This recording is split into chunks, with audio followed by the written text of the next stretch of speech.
So today what we're doing is we're trying to remove the common mullein from this open space area as part of creating healthy landscape here in the Windsor community. Common mullein is a noxious weed, so it's not native to America. It came in, we probably brought it in purposefully because it does have some beneficial purposes and uses. Its seed viability is 50 to 80 years, so that's what makes this one really bad. So those seeds can lay dormant in that soil for that long and still germinate given the right growing conditions.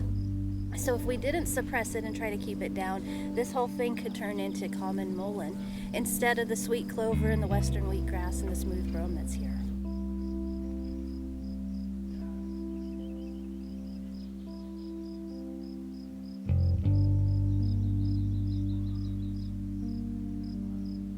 Okay, so out here there's a lot of different exotic plant species, some of which are noxious species, and some of them I would prioritize higher than others because they are a little more invasive. So the top priority I think for this site is Canada thistle and musk thistle. We're also going after common mullein.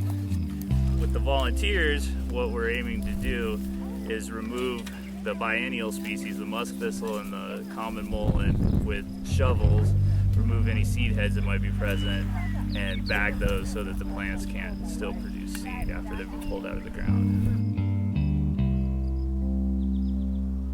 We're doing a volunteer common mullein pull and Scotch thistle pull, just trying to engage the community and do a little education on the importance of doing weed control, especially on open public access areas like this, and trying to engage the community on the need for and what it means to control weeds, and this is a cool way to do it without using herbicides and getting a nice day of exercise at the same time. So it's kind of this dual-edged sword because a lot of times wildlife will transport noxious weeds. It'll stick to their fur, to their feet, and mullein's certainly an example of that because it grows tall, and animals will pick up the seeds and then drop them, and then what happens is a catch-22 because then once the weeds move in, the wildlife will move out. In an area like this, it's either going to be the floodplain, the waters have brought it in, or wildlife bring it in. Occasionally, humans will do the same thing. Weeds are very clever. They find a way to move, whether it's through fire, through floods, through humans, through animals.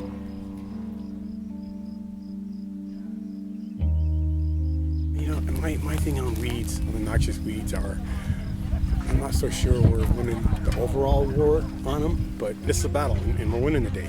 You manage it when it's a little match, not when it turns into a forest fire. This is not a forest fire yet, as far as the mullein. So that's how I kind of look at that. So if you can keep that in mind and just not get overwhelmed by what you look at or what you got. You want to bring your dog out here. You want to see nature, and if it gets upset by some species that doesn't belong here, basically is what it is. You know, it can change the system, and you won't maybe alter whatever's supposed to be here. So to me, that's huge. But I think it's just you care. That's what it boils down to. I mean, I didn't know about weeds until I came on board, and now I'm not lying. As I get older, I love my job. I truly do. All residents of Colorado have skin in the game when it comes to invasive species, because whether you're a sportsman, an angler, a hunter, weeds tremendously impact wildlife habitat and hunting. Just your average homeowner that wants to come out here and jog or walk their dog, or even bikers.